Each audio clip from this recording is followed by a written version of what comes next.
Hi, it has been a while. Not for any good reason necessarily. Truthfully, I kind of fall off making these videos. They're a little annoying to make sometimes. I do them alone now, so it's not as much fun. And when you read a lot of books in a row that aren't very good, it's pretty difficult to find things to say about them that isn't just repeating, this sucks. So, I don't want to do that. I don't want to constantly be saying just the same thing over and over again, boiling down to this isn't very good. And that being said, I'm going to do a bit of a little catch up with what I've been reading lately, and we are starting off negatively. I will say that. I read The Warriors by Saul Urich, I think is how you say his name. I don't know. And if you don't know what The Warriors is, I'll introduce it to you as it was introduced to me. The Warriors, as well as a book. The book is the start of everything, but I knew it as a movie, a cult classic from the 70s about a gang, and they get called to a meeting of a bunch of gangs, and there's a guy who gathered them all up, and he basically is like, hey, there's more of us than there are of the police, and we should rise up and kill them and take over New York, basically. His name was Cyrus. He called all these gangs. They're all supposed to gather with no weapons, just for a meeting, just like a truce. And then one guy in the crowd, because he likes doing bad things, shot Cyrus, killed him, and everyone was freaking out, trying to figure out who did it. And he turns around and goes, it was the Warriors, the gang over there. So it's about the Warriors trying to get to Coney Island alive, back home. That's what the movie is, the whole night. Them trying to get back home alive with every gang in, I think, that kind of area. Like, just, I think 15-ish gangs trying to kill them. Chasing them, trying to kill them. So I really liked the movie. I saw it for the first time a couple weeks ago. It was super fun. It's free on YouTube if you have premium, and I highly recommend it. It's an hour and a half. Great. Dexter's dad is in it. He's a character. Wonderful. Now, I watched The Warriors because I'm a huge Hamilton fan, and Lin-Manuel Miranda did a concept album of The Warriors with a bunch of music that is based off the movie, not the book, as I found out. And he basically said, I'm going to do a concept album instead of a show, because if it's a show, then I have to find people who could do 8 shows a week. But if it's a concept album, I can kind of cherry pick from everyone. So he picked a lot of really famous people. He got Amber Gray from Hadestown. She's playing Ajax, the character that Dexter's dad from the show Dexter played. All the Warriors are girls in the concept album, which is great. Pippa Sue from Hamilton, Eliza is in it. She plays Fox. And it's just great. It's so great. But anyway, back to the movie. Highly recommend the movie. So I go and I watch the movie. I listen to the album. And the album's awesome. It's great. If you like Hamilton, you will almost definitely like this. A lot of really good songs. Still Breathing is one of my favorites. The very first song on it. My favorite songs from the Warriors concept album are Survive the Night, Still Breathing, Quiet Girls, and Reunion Square, and obviously the finale. But really excellent. Again, if you like Hamilton, you will like this, and I would say give it a listen. You don't have to watch the movie to enjoy the concept album.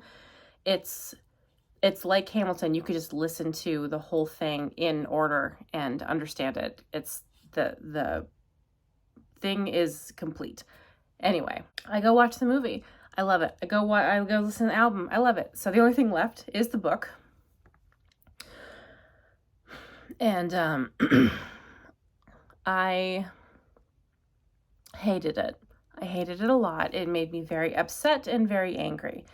I will preface this by saying I did some digging, some research, some reading, and like the point of the book, the author says, was kind of supposed to be saying something that like it's violence for violence sake. It's awful. It's awful gang violence.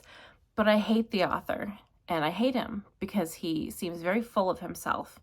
And I just don't like that. I read the article, and he was talking about when his book got optioned for a movie, and he went to go see it, and he's like, this is trash, this sucks. my thing is just so much better.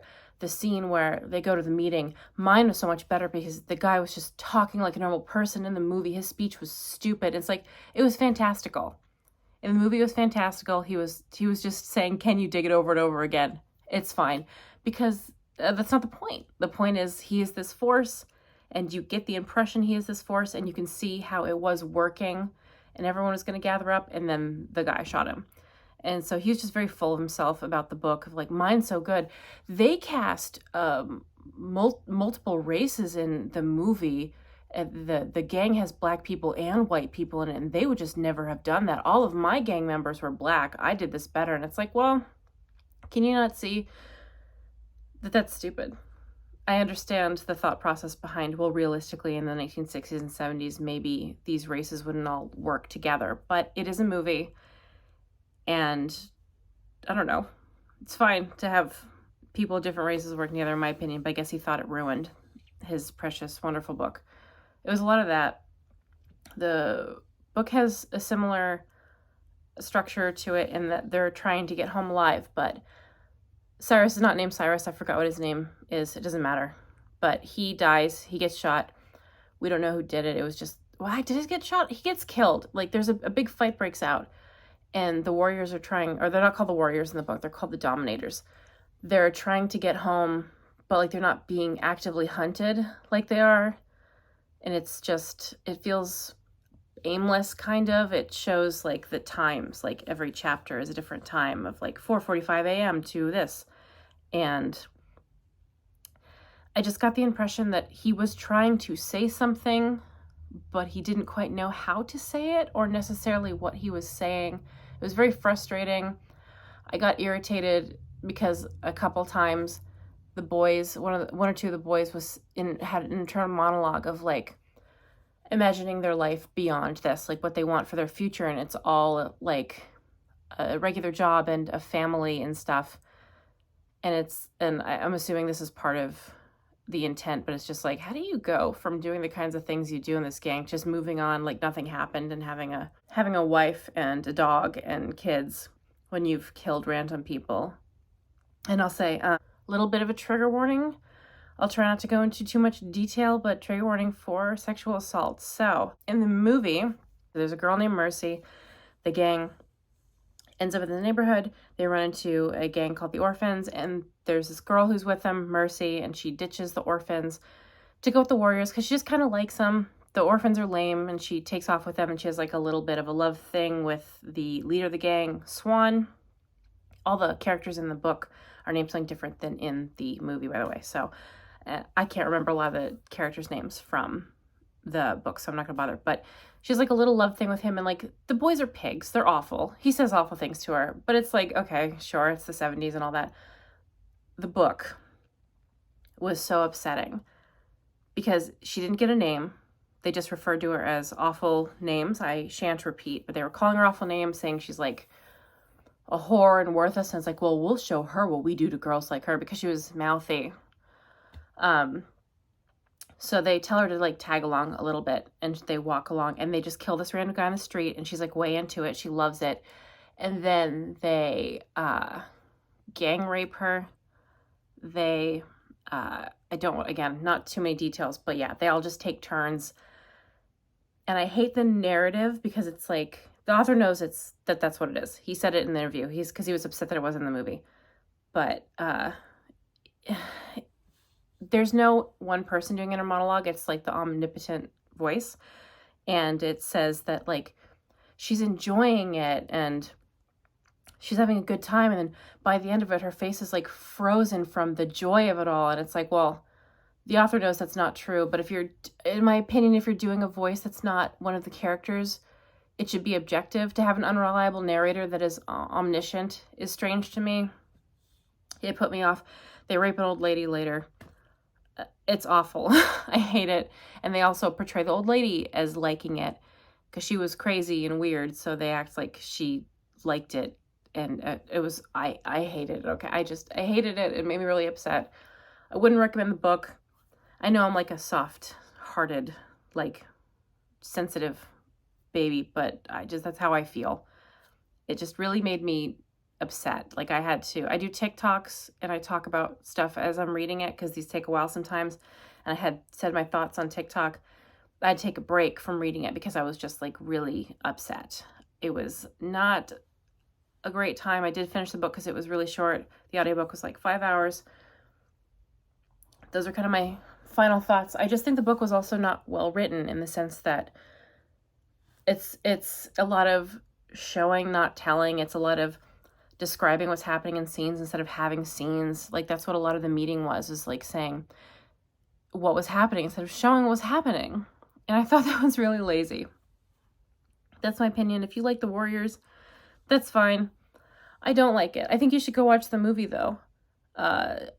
It's jarring to watch an old movie and hear slurs getting thrown around. I will say that happens a little bit, but overall it's not too nuts. Other stuff I've been reading.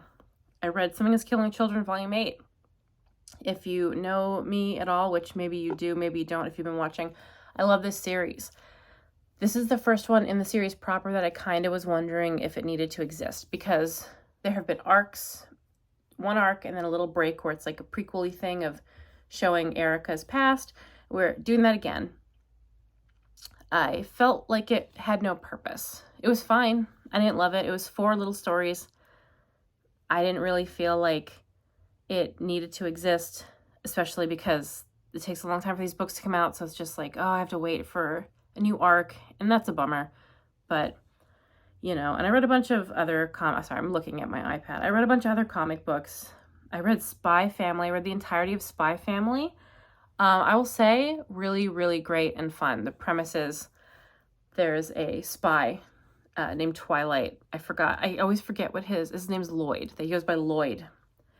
And he has a mission where he has to have a fake family to get close to a guy because the guy has a child and he's in like preschool. And so he has to get a kid and a wife. And he goes to an orphanage and he just adopts this random little girl who happens to be telepathic. She can read thoughts. And then he finds a woman to be his wife and she happens to be an assassin. And they don't know about each other. Or the little girl knows that she's an assassin, I think, and that he's a spy. Yeah, she knows because she can read minds. It's very cute. I'm obsessed with it. My boyfriend really likes it. We were at Target the other day and there was like a little plushie of her and he got it and I'm very jealous because it's really cute. But if you're looking to get into manga, this one's a really good one to start with because it's just like a fun kind of thing. They're 13 volumes in. I think you can read the issues for free as they come out on the website of the publisher, but I'm not positive. I read the volumes because of my library, but highly recommend. I took a break on Ancient Magus Bride because I wasn't enjoying it, if I'm being 100% honest.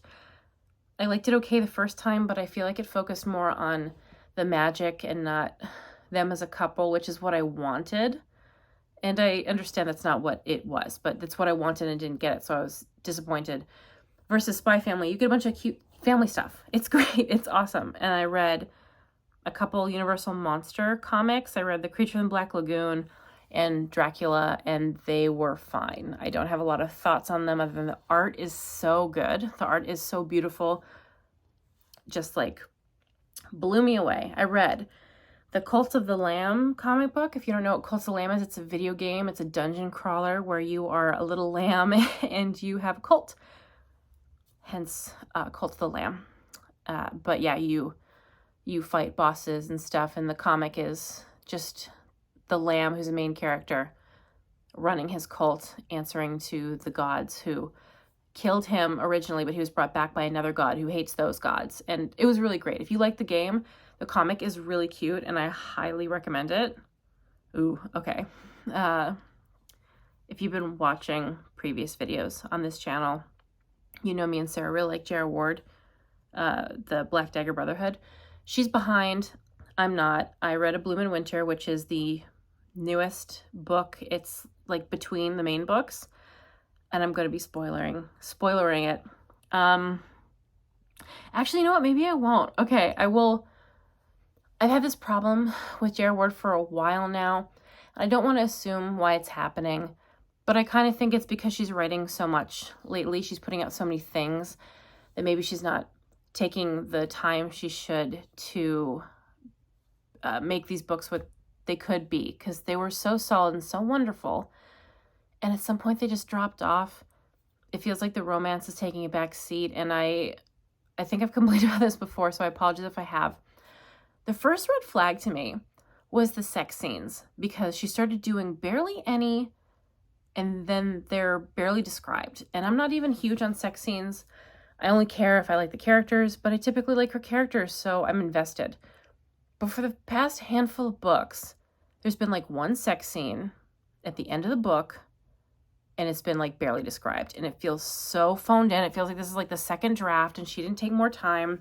And this was an it was LGBTQ. She barely does those. And for her to phone in a rare queer one disappointed me. The characters had sex once, and it was barely described, and it was mostly because they were upset, so it was really quick. And then they had sex for real later, but we didn't see that. It was like the last 2 pages. I won't bother with the plot because it's 20 books deep into a series, so it would be really spoilery. And I'm just really upset because I feel like this trend isn't going to change back to how it was. Before this series, this is going to sound dumb. I was very against when your characters knew each other before the book started, like in a romance. I don't know why. It just put me off. I liked seeing them meet, and she typically would have characters meet, and then books later would be their turn. I really loved how she did that. I just thought it was great. It had this wonderful build-up. It's like by the time you get to their book, you're so excited, and she doesn't do that anymore. It's just, we meet, and he's instantly in love, and it bothers me that they're like mentally mated to these people after they met for one sentence. I'm sick of it. It was like enough to kind of make Sarah take a pause in the series because it got really frustrating. I haven't thoroughly enjoyed these in a while. I think I gave this 2 stars, and I said in my review how dull it is, and it feels like she's phoning in, because it kind of does. It doesn't even feel like romance anymore, and she's doing several other books a year, and I think that that's just bad. Some people can write multiple books in a year, and they're great. These used to be huge books. They're like half the length now, and I'm not enjoying it, and I'm sad about it. But I'll get over it. Anyway, yeah, and I read some Batmans that I won't get into, but what I want to end with is what I'm currently reading. Well, actually, no, I'll wait. I'm DNFing a Sonic comic book.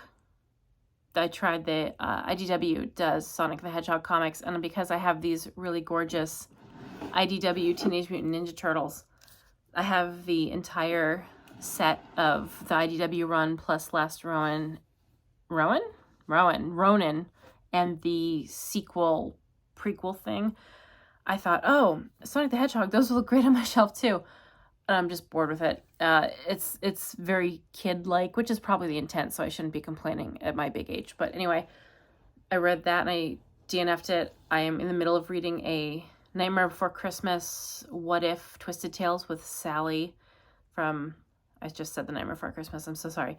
But I lost it at the library, so I have to wait to finish it. And I thought, what should I read while I'm waiting? The answer turned out to be the Iliad by Homer.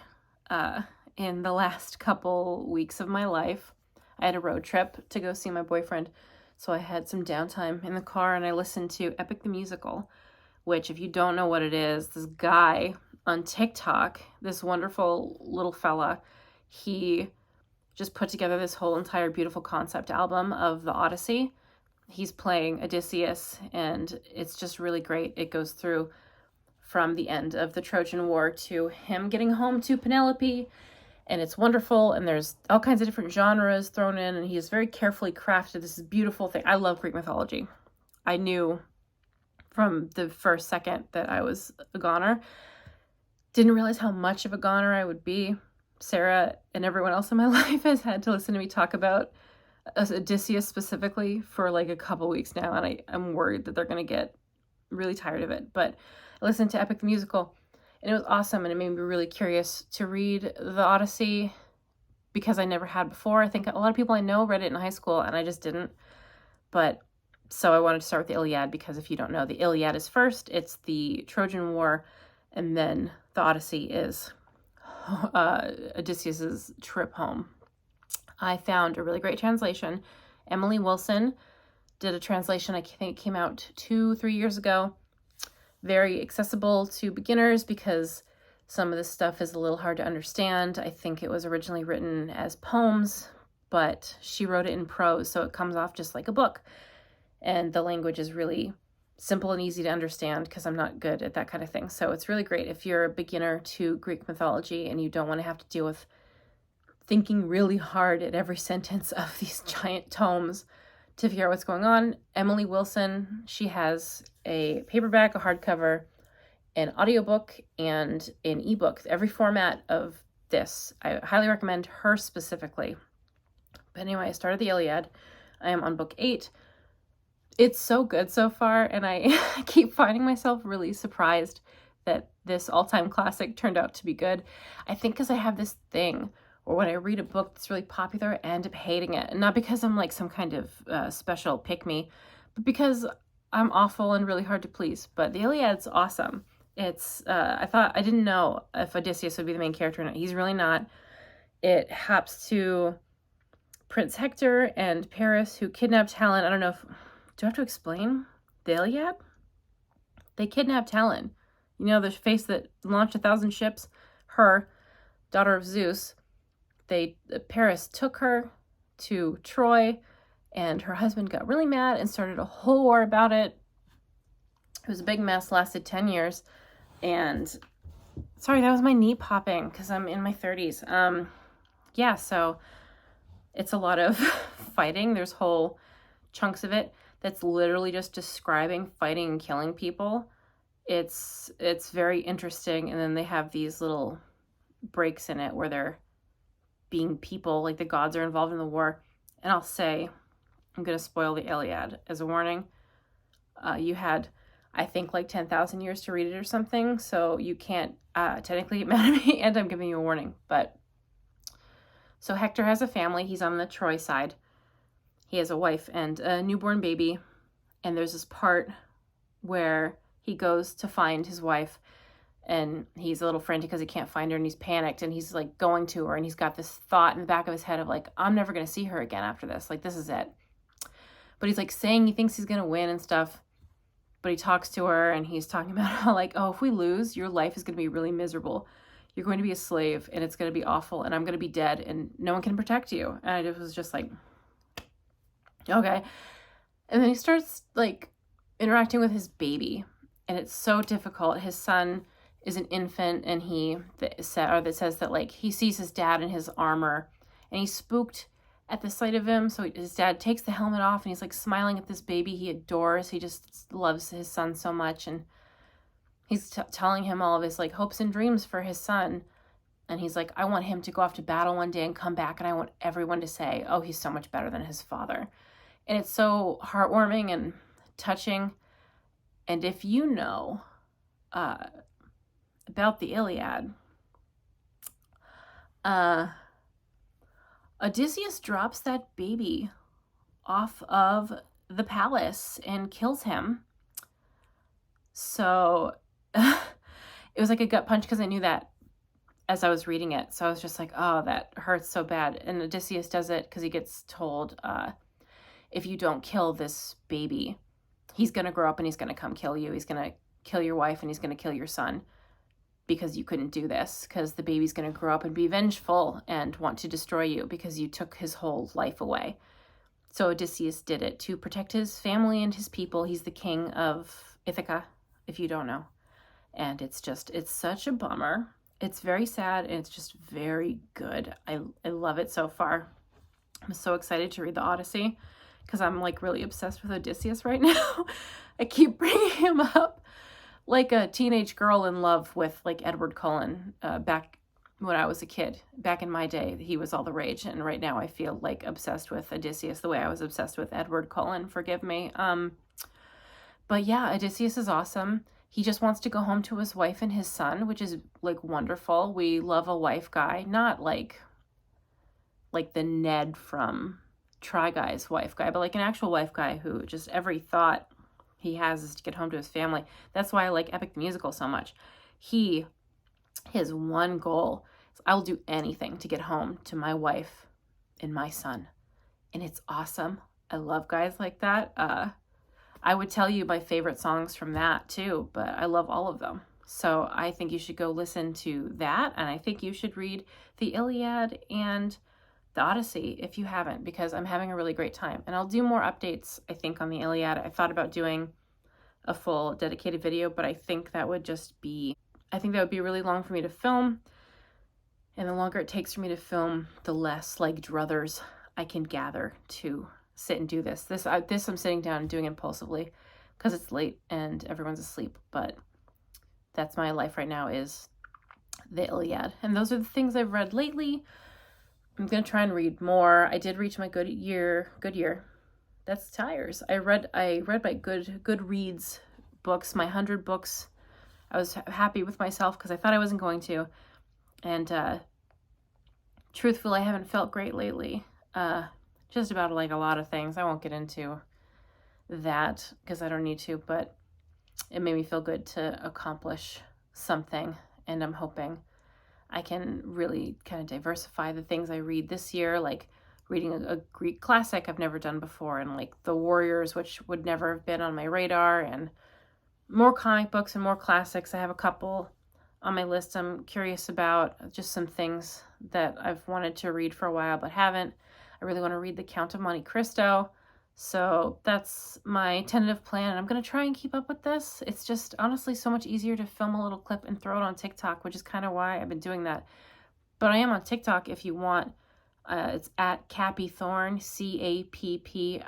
CAPPIETHORN, because my name is Nicole, but I go by Cappie, if you don't know, if you don't hear Sarah say that sometimes.